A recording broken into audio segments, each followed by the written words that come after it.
Hello friends, स्वागत है आपका हमारे यूट्यूब चैनल दी अंकित राठी में। फ्रेंड्स, जैसा कि आपको पता ही है कि 7 जुलाई 2024 को आपका सीटेट का एग्ज़ाम होने जा रहा है और आपके सीटेट के एग्ज़ाम को नज़र में रखते हुए हमने आपके लिए यूट्यूब पर फ्री क्लासेस चलाई हुई हैं, जिसमें कि पहले हम सीडीपी वाले पोर्शन को कवर कर रहे हैं। सीडीपी पेपर 1 और पेपर 2 दोनों के लिए ही हम कंबाइंड रूप से पढ़ रहे हैं। तो सीडीपी का सिलेबस आपका लगभग पूरा ही हो चुका है, जिसकी ऑलरेडी 15 क्लासेस हम यूट्यूब पर पोस्ट कर चुके हैं और पीडीएफ भी आपको सभी क्लासेस की प्रोवाइड करा दी गई है। जिन भाई बहनों ने पिछली क्लासेस नहीं देखी हैं, उनका लिंक आपको वीडियो के डिस्क्रिप्शन में मिल जाएगा, या फिर चैनल पर जाकर आप सीटेट जुलाई 2024 सीडीपी के नाम से आपको प्लेलिस्ट मिल जाएगी। प्लेलिस्ट पे सारी ही क्लासेस की वीडियो आपको क्रम से देखने के लिए मिलेंगी, वहाँ जाकर आप देख सकते हैं, ठीक है। और पीडीएफ के लिए आप हमें मैसेज कर सकते हैं। तो फ्रेंड्स, आज का जो टॉपिक है बहुत ही महत्वपूर्ण होने वाला है और यहाँ से 1-2 नंबर का क्वेश्चन आपका 100% दोनों ही पेपर में, पेपर 1 और 2 में पूछा जाता है, ठीक है फ्रेंड्स। तो बहुत अच्छे से हम समझेंगे, ज़्यादा बड़ा टॉपिक नहीं है, आपकी वही 30 मिनट तक की लगभग क्लास आज भी होने वाली है। तो जिसमें हम आज पढ़ने वाले हैं बीएस ब्लूम टैक्सोनॉमी के बारे में, ठीक है। बीएस ब्लूम की जो टैक्सोनॉमी है उसके बारे में अच्छे से पढ़ेंगे। तो फ्रेंड्स, आज की क्लास शुरू करने से पहले आप सभी से एक रिक्वेस्ट है कि जो लोग चैनल पर नए हैं या फिर जिन्होंने अभी तक चैनल को सब्सक्राइब नहीं किया है, वो प्लीज़ चैनल को सब्सक्राइब कर लीजिए और साथ में बेल आइकन को दबा दीजिए, ताकि आगे आने वाली सभी इन्फॉर्मेटिव वीडियोस के नोटिफिकेशन आपको टाइम टू टाइम मिलते रहें, ठीक है फ्रेंड्स। तो चलिए बिना देरी के शुरू करते हैं आज की क्लास। थोड़ा सा ऊपर की तरफ स्क्रॉल करेंगे स्क्रीन को, तो जैसा कि आपको दिख ही रहा होगा फ्रेंड्स, सबसे पहले लिखा है शिक्षा के उद्देश्य, ठीक है। शिक्षा के क्या उद्देश्य होते हैं, और ब्रैकेट में आपको दिख रहा होगा बीएस ब्लूम टैक्सोनॉमी। तो एक्चुअल में मैं आपको बता देता हूँ फ्रेंड्स, शिक्षा के 2 तरह के उद्देश्य होते हैं, ठीक है। एक होता है अनुदेशात्मक उद्देश्य और एक होता है सामान्य उद्देश्य।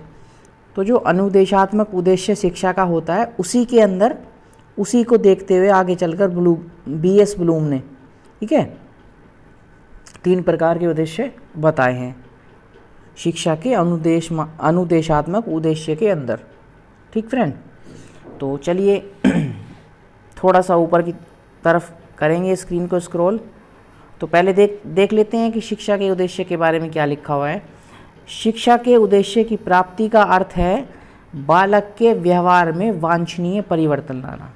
कोई बच्चा है, उसके व्यवहार में, उसके बिहेवियर में एक्सेप्टेबल चेंजेस करना, यही शिक्षा के उद्देश्य की प्राप्ति का अर्थ है, ठीक है। शिक्षा जब कोई बच्चा ग्रहण करता है तो उसके व्यवहार में वांछनीय चेंज आता है, ठीक है, एक सकारात्मक चेंज, पॉजिटिव चेंज उसके व्यवहार में आता है, ठीक है। यही शिक्षा के उद्देश्य की प्राप्ति का अर्थ होता है, या फिर शिक्षा प्राप्ति का अर्थ होता है, ठीक है।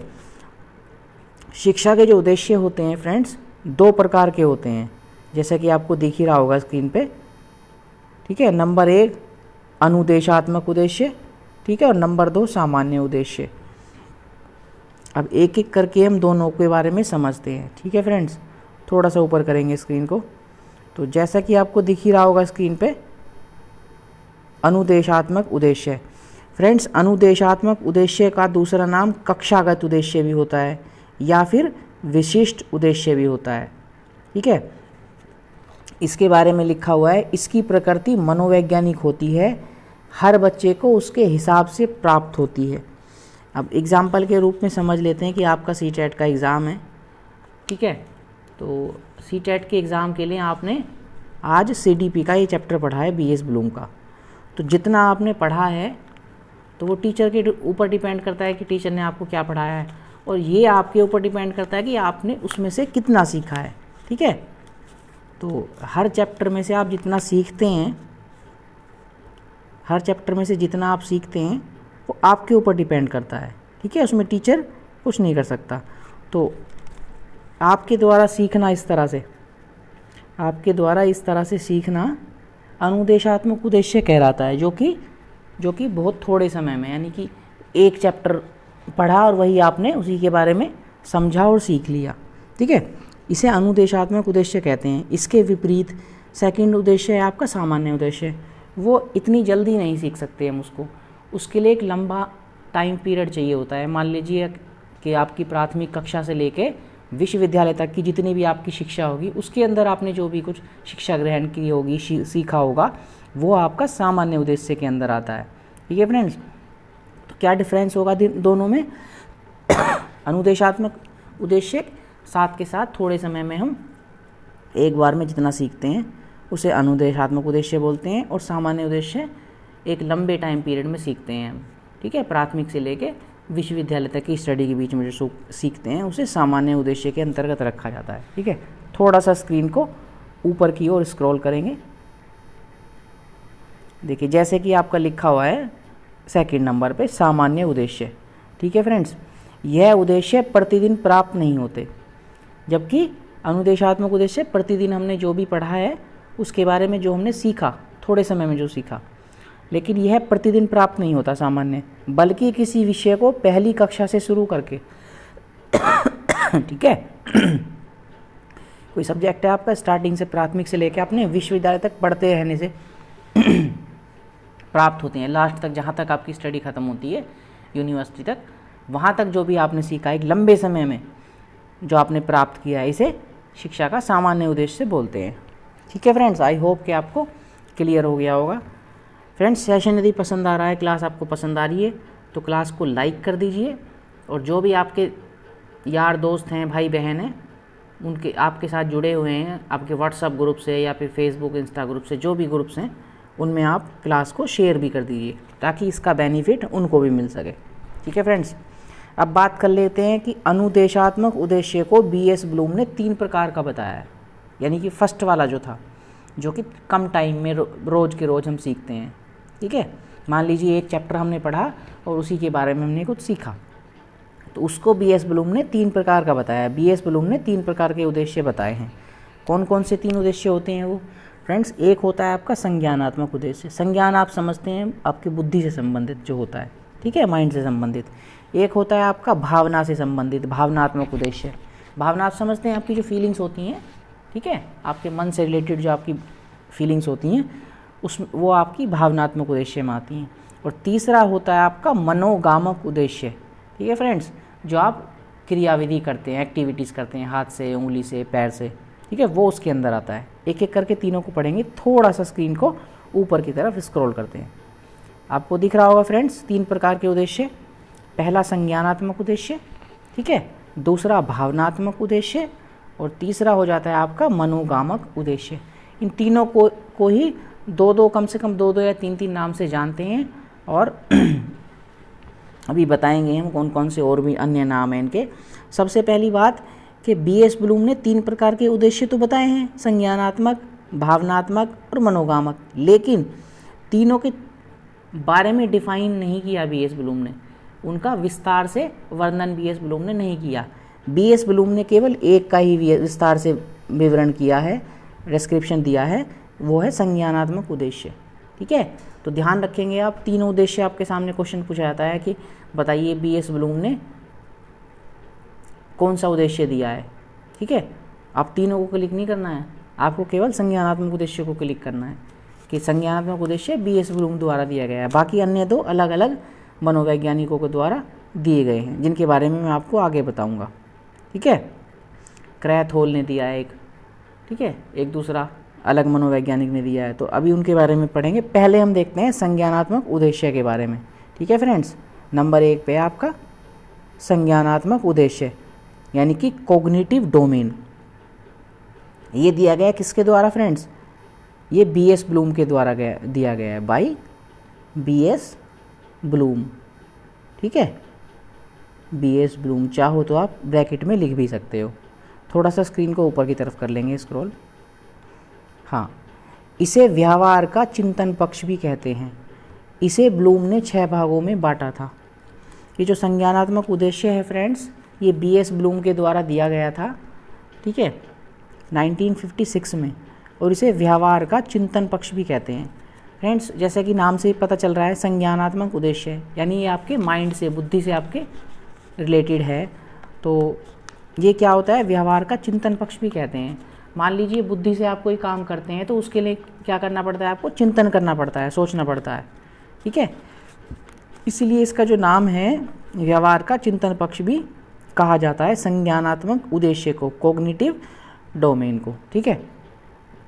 अब देखेंगे इन्होंने जो 6 भागों में बांटा था, कौन कौन से 6 भाग हैं उनके बारे में भी अच्छे से हम समझ बनाएंगे। मैंने अच्छे से आपके लिए फिगर भी ऐड की है इसमें, ठीक है। तो फ्रेंड्स, ये बना हुआ है चार्ट। इन 6 भागों में बीएस ब्लूम ने संज्ञानात्मक उद्देश्य को बांटा था। तो फ्रेंड्स, यहाँ से शुरू करते हैं, इस तरह से नीचे से ऊपर की तरफ। ये 1, ये 2 आपका, ये आपका 3, और ये आपका 4, ये आपका 5, और ये आपका हो जाएगा 6। तो पहला क्या लिखा है फ्रेंड्स, ज्ञान, ठीक है। ज्ञान यानी कि नॉलेज लिखा है, LEDG इंग्लिश में भी लिखते थे, नॉलेज। तो इसमें क्या होता है फ्रेंड्स, ज्ञान में होता है किसी भी विषय वस्तु, मान लीजिए कोई चीज़ है, कोई विषय वस्तु है, उसके बारे में जानकारी आपको होनी चाहिए, ठीक है। उसके बारे में आपको जानकारी होगी तभी आप आगे कोई काम करेंगे, ठीक है। इसके अंदर क्या क्या आता है, जैसे कि पूछ लिया जाता है कि ज्ञान में क्या क्या आता है, तो मैं आपको एक बार थोड़ा लिख के बता देता हूँ ज्ञान में क्या क्या होगा, क्योंकि इस तरह का क्वेश्चन यदि पूछा जाएगा तो ज्ञान के अंदर इसके थोड़ा सा डीपली अंदर से पूछ लेता है। जैसे कि इसके अंदर क्या होता है, यदि आपको ज्ञान होगा तो आप, जैसे कि सूत्र किसी तरह का, मतलब कोई ऐसी चीज़ जिसको आप याद करते हैं या फिर रटते हैं, वो ज्ञान के अंदर आता है, या आप पहचान करते हैं, ठीक है। सभी लिख देता हूँ मैं, ये आप एक एक करके, जैसे ज्ञान लिखा है उसके सामने इस तरह से एरो बना के लिख लेंगे। जैसे कि सूत्र, किसी चीज़ का सूत्र को क्या करते हैं आप, डायरेक्टली रट लेते हैं, ठीक है, या फिर रटना भी आप लिख सकते हैं, रटना, ठीक है। याद करना, रटना, याद करना, सूत्र कोई, या फिर पहचानना, पहचानना, ये सब किसके अंदर आते हैं फ्रेंड्स, ये आते हैं ज्ञान के अंदर। आप इसका स्क्रीनशॉट ले लेंगे, ज्ञान के सामने ये चारों चीज़ें लिख लेंगे। ये 1956 में, 1956 में ये बीएस ब्लूम के द्वारा दिया गया था, ठीक है। स्क्रीनशॉट ले लेंगे, इसको इरेज करना पड़ेगा। अब सेकंड नंबर पे आ जाते हैं, समझ या बूझ। इसको इंग्लिश में अंडरस्टैंडिंग भी बोल सकते हैं या फिर कॉम्प्रीहेंशन भी बोल देते हैं, कॉम्प्रीहेंशन भी बोल देते हैं, ठीक है, या फिर अंडरस्टैंडिंग भी बोलते हैं, अंडरस्टैंडिंग, ठीक है, अंडरस्टैंडिंग भी बोल देते हैं। अब इसमें क्या क्या आता है, देखिए वैसे तो साइड में इसमें लिखा भी हुआ है, यहाँ पे देखिए लिखा हुआ है अनुवाद करना, ठीक है, प्रक्षेप एवं निर्देशों के अर्थ समझना, ठीक है, तथा समस्याओं की व्याख्या करना। और मैं बता देता हूँ, इसके सामने आप डैश करके लिख लेंगे, जैसे किसी चीज़ का वर्णन करना, डिस्क्राइब करना, वर्णन करना, ठीक है, किसी चीज़ का वर्णन करना इसी के अंदर आ जाएगा, ठीक है। और जैसे कि किसी चीज़ को वर्गीकरण करना, वर्गीकरण मतलब छांटना, ठीक है, तो वर्गीकरण भी लिख सकते हैं आप, छांटना भी आप लिख सकते हैं, ठीक है फ्रेंड्स। वर्णन करना, डिस्क्राइब करना किसी चीज़ का, और किसी चीज़ का वर्गीकरण करना या फिर छांटना, एक ही बात है। तो ये सब कॉम्प्रीहेंशन के अंदर आ जाते हैं, यानी कि समझ बूझ के अंदर आ जाते हैं, सेकंड नंबर के अंदर, ठीक है। इसको स्क्रीनशॉट ले लेंगे। अब मैं इसको रब कर देता हूँ। अब आ जाते हैं अनुप्रयोग पे फ्रेंड्स। अनुप्रयोग के बारे में क्या लिखा है, किसी परिकल्पना का नई परिस्थिति में उपयोग करना, जैसे कि अनुप्रयोग नाम से ही पता चल रहा है, किसी भी परिकल्पना का नई परिस्थिति में उपयोग करना, या एक अमूर्त कल्पना का स्वतः उपयोग करना।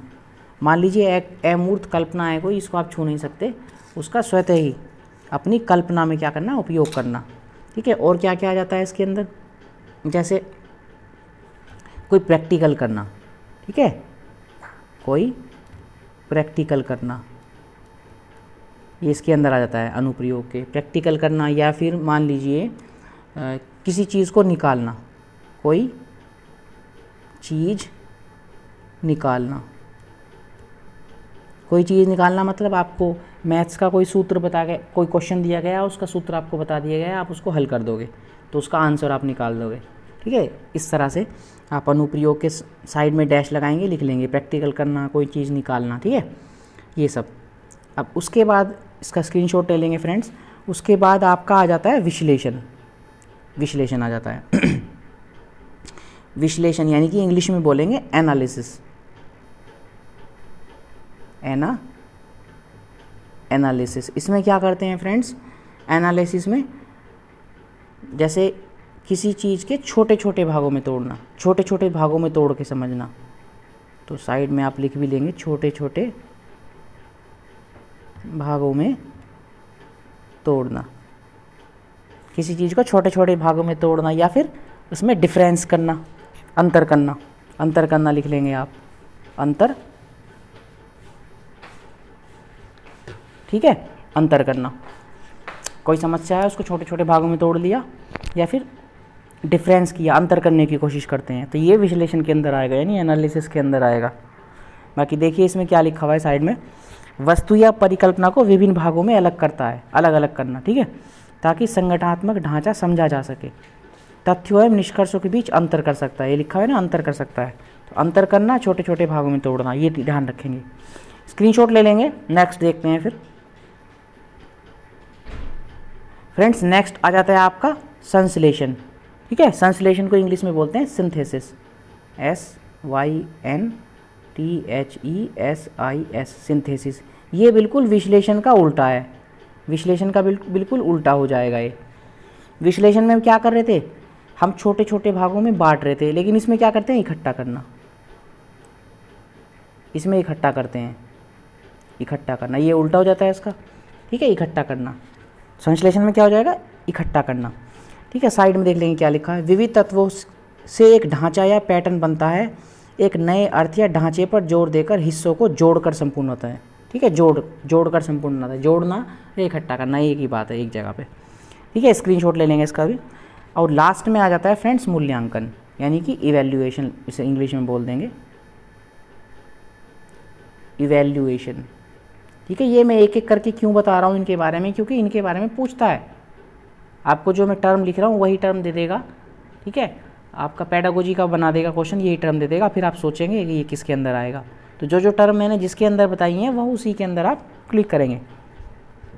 अब मूल्यांकन इवैल्यूएशन में क्या होता है, तो जो भी कोई समस्या है और उसका आपने समाधान जो किया है, तो लास्ट में उसका मूल्यांकन करते हैं। जैसे आपकी परीक्षा होती है, अंत में आपने जो भी क्लास में पढ़ा है, लास्ट में आपकी क्या होती है, एग्ज़ाम होता है। तो एग्ज़ाम क्या होता है आपका, आपने क्या कुछ सीखा है, तो लास्ट में फाइनली उसका देखना कि कितना आपने सीखा है, उसका इवैल्यूएशन करना, उसका मूल्यांकन करना। ठीक है फ्रेंड्स, ये BS ब्लूम द्वारा 1956 में दिया गया था। लेकिन क्या हुआ, 2001 में इसके अंदर कुछ चेंजेस हुए। सन 2001 में इसके अंदर कुछ चेंजेस हुए। चेंजेस किसके अंदर हुए, इन दोनों के अंदर हुए। तो जैसे ये 5वें नंबर पे है और ये 6ठे नंबर पे है, तो क्या कर दिया, 5वें नंबर वाले को, देखिए ये 5वें नंबर वाले को यहाँ भेज दिया 6ठे नंबर पे, और 6ठे नंबर वाले को यहाँ 5वें नंबर पे भेज दिया, और इनका नाम थोड़ा सा चेंज कर दिया। 5वें नंबर को जो 6ठे नंबर पे भेजा यहाँ पे, उसका नाम कर दिया क्रिएट। ठीक है, क्रिएट का मतलब आप समझते हैं सृजन करना, रचना करना। और जो मूल्यांकन था उसे 5वें नंबर पर भेज दिया, इसका नाम वही रख दिया।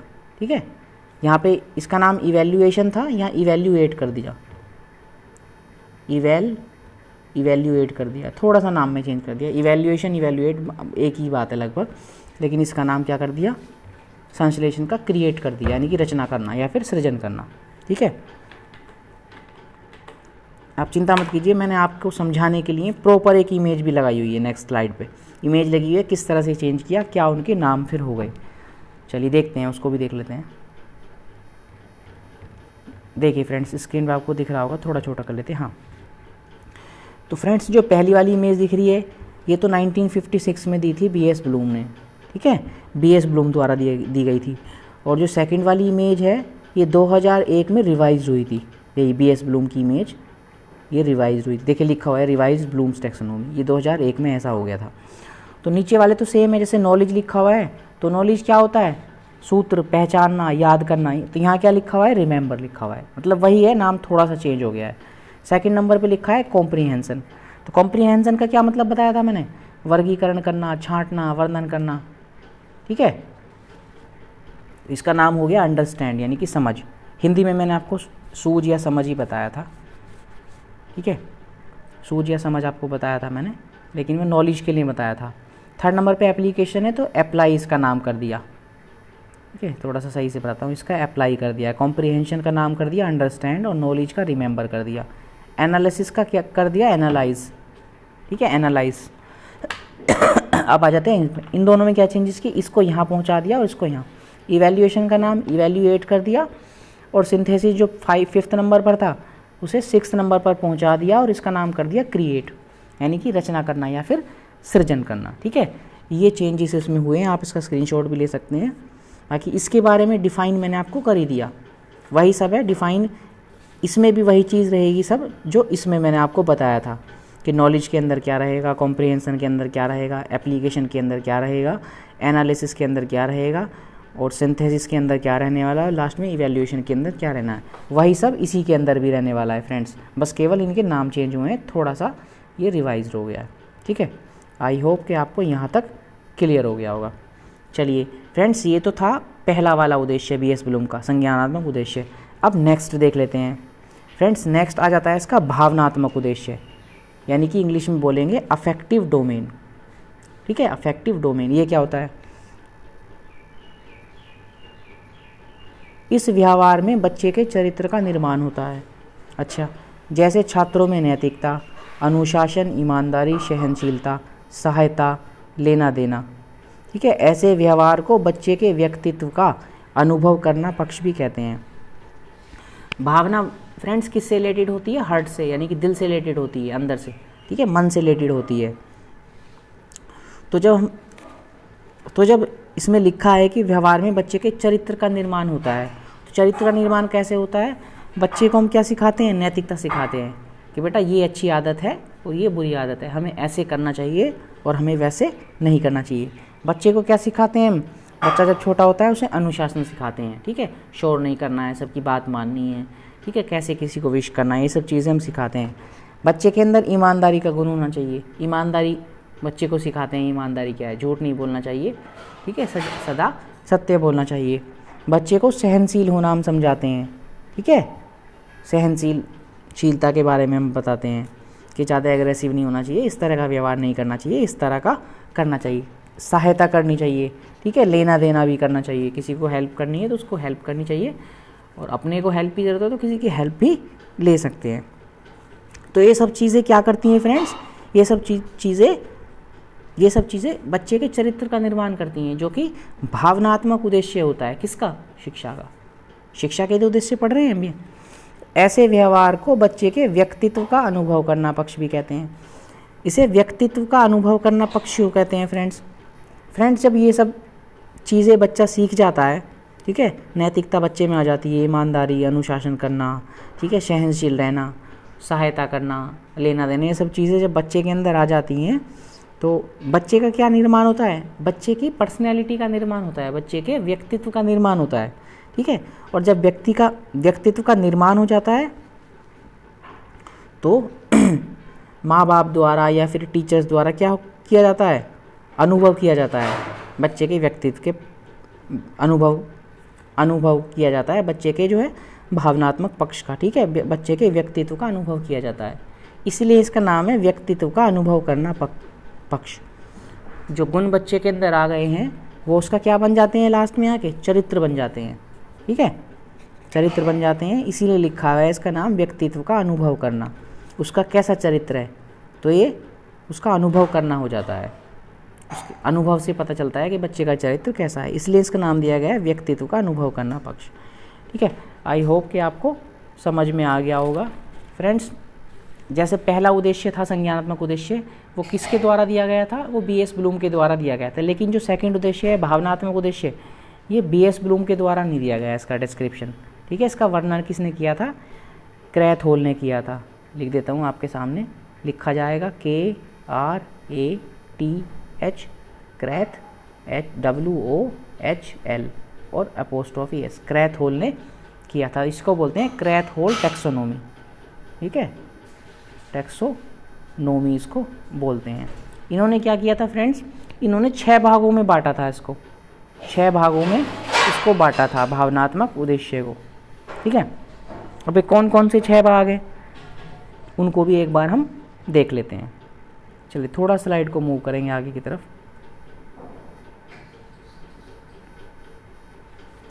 थोड़ा सा मूव करेंगे फ्रेंड्स। ये देखिए जैसा कि आपको स्क्रीन पे दिख रहा होगा, तो नंबर 1 पे क्या आ जाता है, रिसीविंग, नंबर 2 पे रेस्पोंडिंग, नंबर 3 पे वैल्यूइंग, नंबर 4 पे कॉन्सेप्चुअलाइजेशन। कहीं कहीं फ्रेंड्स कॉन्सेप्चुअलाइजेशन नहीं दिया होगा, डायरेक्ट 3 के बाद ऑर्गेनाइजेशन दिया होगा, ठीक है, तो उसमें कोई प्रॉब्लम नहीं है। दिया होगा तो आप क्रम से लगा देंगे, नहीं दिया होगा तो कोई बात नहीं, इसको इस वाले ऑप्शन को आप स्किप भी कर सकते हैं। 5 नंबर पे ऑर्गेनाइजेशन और 6 पे आपका कैरेक्टराइजेशन, ठीक है फ्रेंड्स। हिंदी में भी आपके लिए लिख देते हैं, जैसे कि लिखा है आपका रिसीविंग को बोलते हैं अनुकरण करना, अनुकरण करना, ठीक है। रेस्पोंडिंग को बोलते हैं फ्रेंड्स अनुक्रिया करना, अनुक्रिया करना, ठीक है। आप साइड में ही लिख लेंगे, अब PDF बनाएंगे तो। फिर आता है वैल्यूइंग, वैल्यूइंग का मतलब होता है अनुमूल्यन, अनुमूल्यन, ठीक है, इंग्लिश में आपका लिखा है वैल्यूइंग, हिंदी में अनुमूल्यन। उसके ऊपर लिखा है फ्रेंड्स कॉन्सेप्चुअलाइजेशन, उसको इंग्लिश में हिंदी में बोलते हैं संप्रत्यय, कॉन्सेप्ट को हिंदी में बोलते हैं संप्रत्यय, संप्रत्यय, ठीक है। उसके ऊपर लिखा है ऑर्गेनाइजेशन, मतलब संगठित करना किसी चीज़ को, संगठन, ठीक है। और लास्ट में लिखा है कैरेक्टराइजेशन, चरित्रीकरण। आपको अभी बताया था ना मैंने, जो थ्योरी में बताया था कि लास्ट में क्या होता है, चरित्र का निर्माण हो जाता है, भावनात्मक पक्ष में फाइनली लास्ट में चरित्र का निर्माण हो जाता है, ठीक है। अब इनके बारे में थोड़ा थोड़ा समझ लेते हैं। जैसे नंबर 1 पे रिसीविंग लिखा है, नीचे से ऊपर की ओर पढ़ेंगे हम, तो अनुकरण करना, जैसे कोई छोटा बच्चा होता है तो अपना आदर्श किसी को मान लेता है, वो मान लीजिए माता पिता को, पेरेंट्स को, ठीक है, टीचर को, तो वो जो जैसा करते हैं तो बच्चा क्या करता है, अनुकरण करता है उनका, ठीक है, करता है ना अनुकरण, उनकी कॉपी करता है, ठीक है। तो यही सब चीज़ इसमें रिसीविंग में आता है। अब सेकंड नंबर पे देख लेते हैं रेस्पोंडिंग, रेस्पोंड करना मतलब अनुक्रिया करना। तो फिर क्या करता है, अपने जीवन में उनकी जो कॉपी किया है, जो बच्चों सीखा है, बच्चे ने अनुकरण किया है दूसरे का, उसको उसका रेस्पोंड करता है, अनुक्रिया करता है, जैसा उसने सीखा है देखा है वैसा ही बच्चा भी करने लगता है, ठीक है। थर्ड नंबर पे आ जाता है वैल्यूइंग, अनुमूल्यन, खुद से क्या करता है, खुद से वैल्यू देता है अपने कार्य को, जो बच्चे ने खुद किया है, जो बच्चे ने खुद की एक्टिविटी की है उसको वैल्यू देने लगता है, खुद के कार्यों को मूल्यन देने लगता है, अनुमूल्यन करने लगता है, मतलब वैल्यू देने लगता है बच्चा खुद के कार्य को। नंबर 4 पे आ जाता है फ्रेंड्स संप्रत्यय, कॉन्सेप्चुलाइजेशन, चीज़ों के कॉन्सेप्ट को जो है कॉन्सेप्ट बनाने लगता है चीज़ों की। कोई भी उसने बात सीखी है उसका मन में कुछ भी कॉन्सेप्ट बना लेता है, ठीक है ना, मन में कुछ उसकी इमेज बना लेता है जो भी सीखा है। फिर क्या करता है, जो सीखा है उसको सब कुछ, जो भी उसमें लास्ट में सीखा है, जो भी अब तक सीखा है, उसको सबको इकट्ठा कर लेता है, उस ज्ञान को, ठीक है, सब चीज़ को ऑर्गेनाइज कर लेता है, ऑर्गेनाइज प्रॉपर वे में ऑर्गेनाइज कर लेता है, इकट्ठा कर लेता है एक जगह, क्रम से इकट्ठा कर लेता है जो भी उसने जैसे जैसे करके सीखा है, यानी कि संगठन। और लास्ट में ये सब चीज़ें क्या करती हैं, उसका चरित्र का निर्माण कर देती हैं। आपको पता ही होगा कोई बच्चा जो भी चीज़ें सीखता है लास्ट में वही चीज़ें उसका क्या बनाती हैं, चरित्र। उसने चोरी करना सीखा है तो वही इसके चरित्र में आ जाएगा, लेकिन उसने ईमानदारी का गुण सीखा है, ठीक है, उसने सहनशीलता का गुण सीखा है, ठीक है, और उसने जो है अभी मैंने आपको पीछे बताया था कि बच्चे ने ईमानदारी का गुण सीखा है, बच्चे ने सहनशीलता का गुण सीखा है, ठीक है, बच्चे ने नैतिकता सीखी है, बच्चे ने अनुशासन सीखा है, और बच्चे ने सहायता करना, लेना देना, ये सब चीज़ सीखी हैं। तो लास्ट में ये सब चीज़ें उसके चरित्र का निर्माण करती हैं, ठीक है फ्रेंड्स। ये हो जाता है आपका सेकंड वाला, यानी कि भावनात्मक उद्देश्य, जो कि BS ब्लूम की टैक्सोनॉमी के अंदर आता है। लेकिन ये दिया किसके द्वारा गया था, ये दिया गया था फ्रेंड्स क्रैथहोल के द्वारा, ठीक है, क्रैथहोल मैंने आपको लिख भी दिया था, क्रैथहोल के द्वारा ये दिया गया था, ठीक है। अब आ जाता है फ्रेंड्स लास्ट में आपका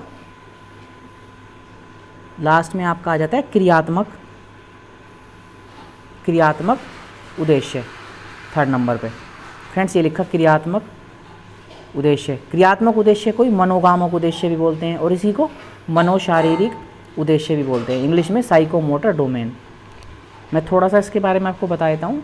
जो चीज़ें हम अपने व्यवहार में करते हैं, अपने हाथ से, अपने पैर से, अपनी फिज़िकली हम जो चीज़ें करते हैं वो हमारे इस डोमेन में आती हैं, इस उद्देश्य में आती हैं।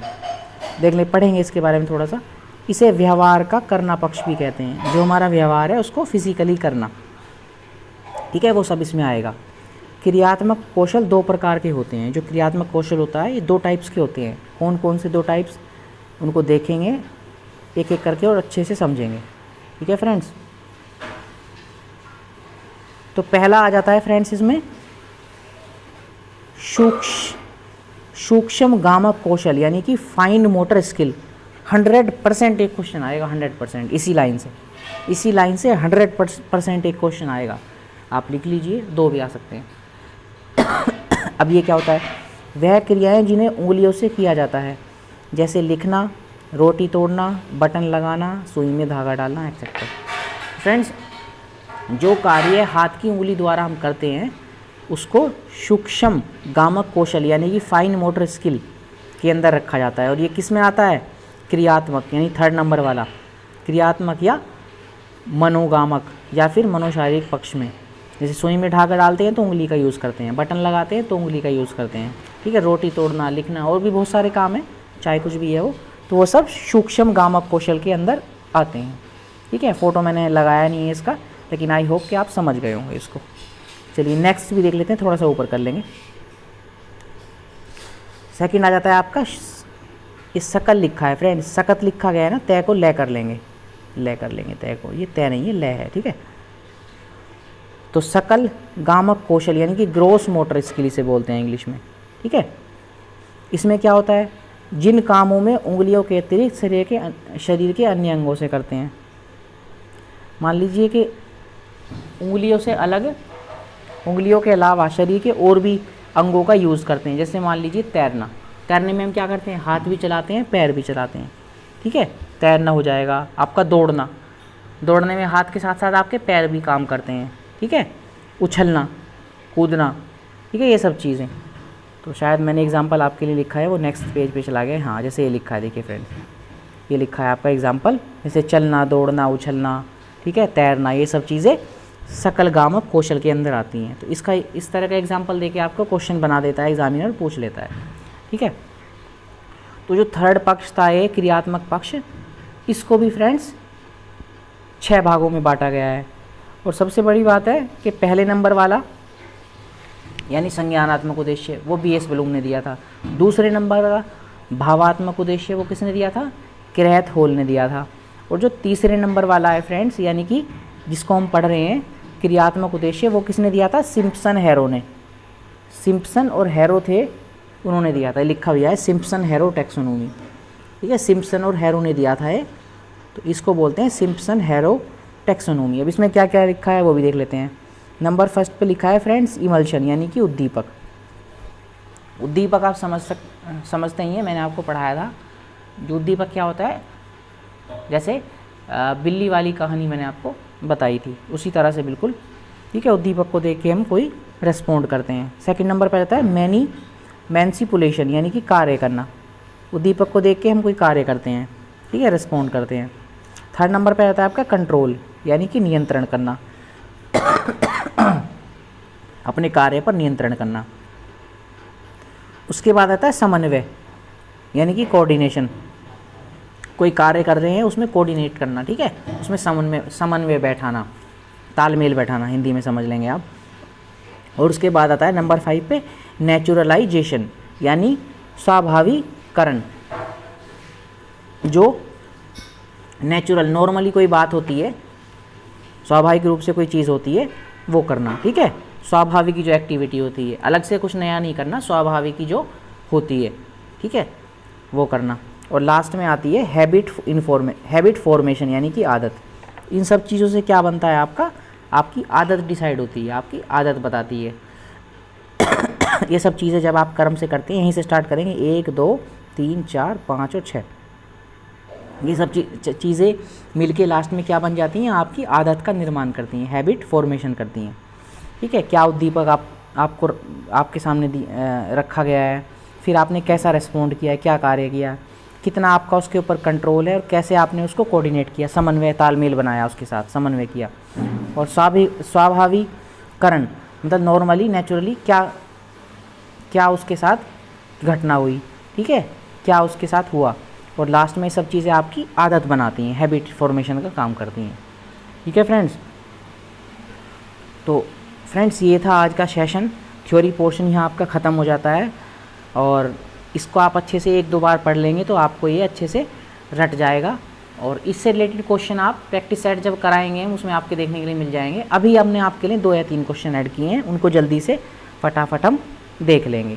ठीक है, बाकी प्रैक्टिस सेट जब हम लगाएंगे उसमें पूरा इसकी अच्छे से तैयारी हम करेंगे। ठीक है फ्रेंड्स, चलिए अब थोड़ा चलते हैं ऊपर। पहला क्वेश्चन है आपका, निम्न में सीखने का क्षेत्र है। ये जो हम पढ़ रहे थे फ्रेंड्स, क्या पढ़ रहे थे, सीखने के उद्देश्य पढ़ रहे थे, शिक्षा के उद्देश्य।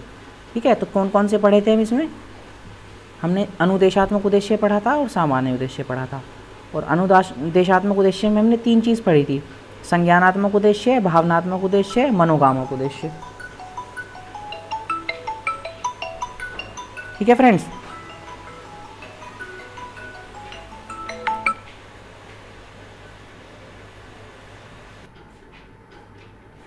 तो फ्रेंड्स हम क्या पढ़ रहे थे इसमें, निम्न में कौन सीखने का क्षेत्र है। तो आनुभाविक के बारे में हमने पढ़ा है, नहीं पढ़ा। ठीक है, आध्यात्मिक के बारे में हमने नहीं पढ़ा, व्यवसायिक के बारे में नहीं पढ़ा। तो इसका राइट आंसर हो जाएगा फ्रेंड्स भावनात्मक उद्देश्य। होता है ना, BS ब्लूम के 3 उद्देश्यों में हमने सेकंड वाला पढ़ा है, भावनात्मक उद्देश्य। तो सीखने के क्षेत्र ही तो होते हैं। ठीक है, शिक्षा के उद्देश्य में सीखने के क्षेत्र ही होते हैं। ठीक है, थोड़ा सा कन्फ्यूजन लगेगा आपको कि सीखने का क्षेत्र लिखा हुआ है, शिक्षा के उद्देश्य लिखा होता तो आप इजीली पिक कर लेते, लेकिन ये इसका मतलब वही है। ठीक है, शिक्षा के उद्देश्य से ही इसका मतलब है।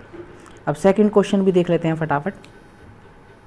सेकंड क्वेश्चन है फ्रेंड्स, व्यवहार का करना पक्ष डैश में आता है, बताइए। हमने 3 उद्देश्य पढ़े थे, तीनों में किस में आपने पढ़ा था व्यवहार का करना पक्ष किसे बोलते हैं, बताइए फ्रेंड्स। भावनात्मक उद्देश्य में हमने पढ़ा था अनुभव करना पक्ष। ठीक है, और जो थर्ड वाला था आपका क्रियात्मक उद्देश्य, उसमें हमने पढ़ा था इसे व्यवहार का करना पक्ष भी कहते हैं, क्योंकि क्रिया एक्टिविटी किस में करते हैं हम, लास्ट वाले में क्रियात्मक उद्देश्य में।